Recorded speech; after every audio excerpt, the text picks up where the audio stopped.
Selama puluhan tahun, kekuatan angkatan laut suatu negara kerap diukur dari satu simbol, yakni keperkasaan kapal induk. Semakin banyak kapal induk, maka negara itu akan semakin dianggap punya kuasa besar atas kekuatan laut.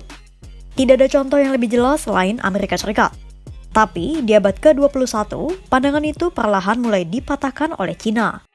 Cina membangun kekuatan bukan dari satu kapal raksasa, tapi dari ratusan kapal yang bisa diproduksi cepat, diganti cepat, dan dilayarkan terus ke laut.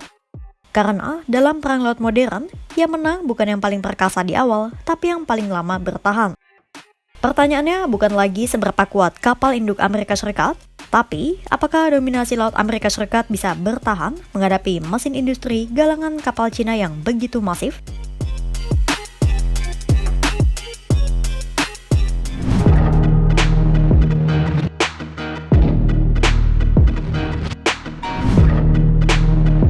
Di atas kertas, Amerika Serikat masih dianggap jadi kekuatan laut paling dominan di dunia.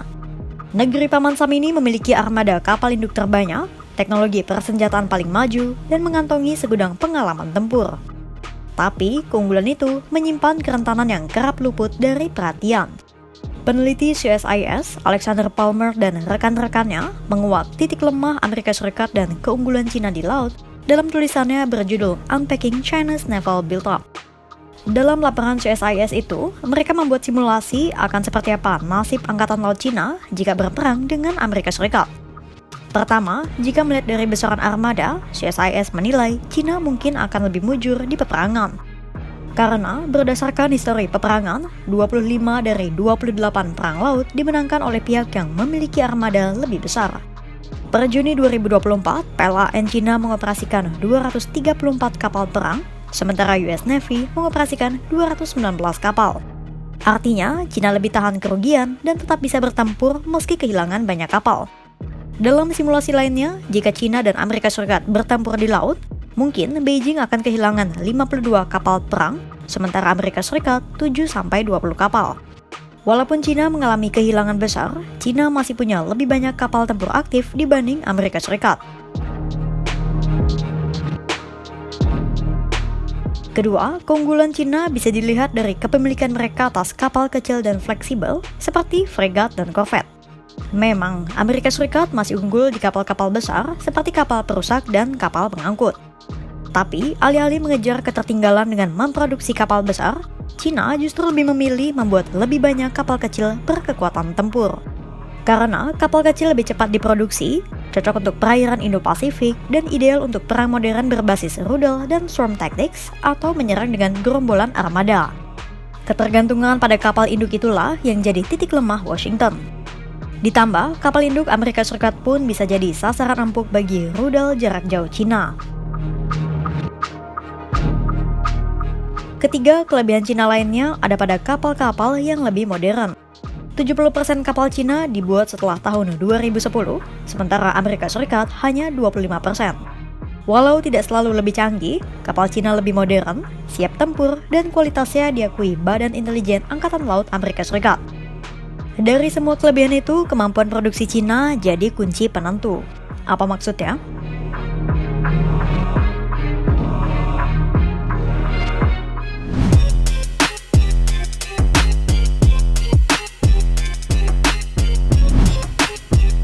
BBC menjelaskan alasan galangan kapal Cina menjadi kartu truf dalam artikel berjudul China's Navy is expanding at breakneck speed and catching up with the US. Dalam 2 dekade terakhir, Cina telah memacu kemampuannya memproduksi kapal di galangan milik mereka. Kini, 60% kapal di dunia diproduksi oleh galangan kapal Cina. Setidaknya, Cina punya 4 galangan besar, Dalian, Guangzhou, Jiangnan, dan Hudong Zhonghua. Dan keempat galangan besar ini telah membangun sedikitnya 39 kapal perang besar hanya dalam waktu 4 tahun. Ahli Maritim International Institute for Strategic Studies, Nick Childs bahkan menyebut kemampuan Cina memproduksi kapal lebih besar yakni 200 kali lipat dari Amerika Serikat. Alexander Palmer dari CSIS menyebut Cina tampaknya akan terus menggeber produksi kapalnya. Itulah yang menjadi kunci Cina menaklukkan kekuatan Amerika Serikat di laut. Hal serupa juga ditekankan oleh Matthew Funail dari CSIS.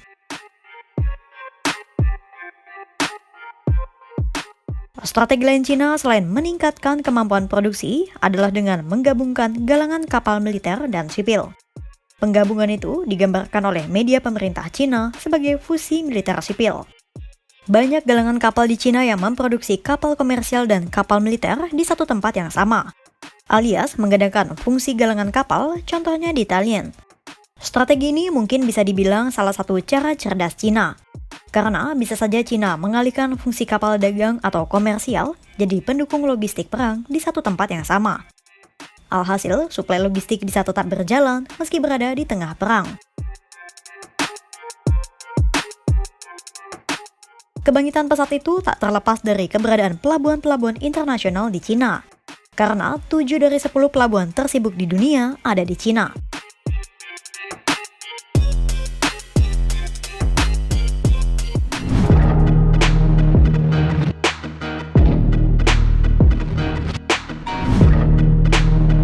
Walau begitu, bukan berarti Cina tak memiliki celah. Pertama, kapal selam Cina masih kalah dibandingkan Amerika Serikat. Amerika Serikat punya 66 kapal selam nuklir, sementara Cina hanya 12 unit kapal selam. Sebagian besar kapal selam Cina pun masih mengandalkan diesel dan elektrik yang membatasi jangkauan, mudah dideteksi, dan tidak cocok untuk digunakan dalam operasi laut jangka panjang. Kedua, daya tembak rudal Cina pun masih di bawah Amerika Serikat. Daya tembak rudal Amerika Serikat kurang lebih 9.900 sel VSL, sementara Cina hanya sekitar 4.200 sel VSL. Ketiga, pengalaman tempur Cina masih sangat terbatas jika dibandingkan dengan Amerika Serikat. Ditambah, Cina juga belum pernah menguji operasi gabungan skala besar mereka dalam perang nyata. Keempat, aliansi laut Amerika Serikat di Indo-Pasifik lebih luas. Ada Jepang dan Korea Selatan. Sementara Cina, mereka tidak memiliki aliansi laut yang setara di sekitar mereka. Dan kelima, besarnya jumlah armada Cina juga membawa tantangan. Mulai dari pelatihan awak yang sangat banyak, pemeliharaan kapal-kapal itu dalam jangka panjang, sampai persiapan kemampuan tempur secara konsisten. Jadi, jumlah besar pun tidak selalu efektif kalau tidak ada kesiapan maksimal di baliknya.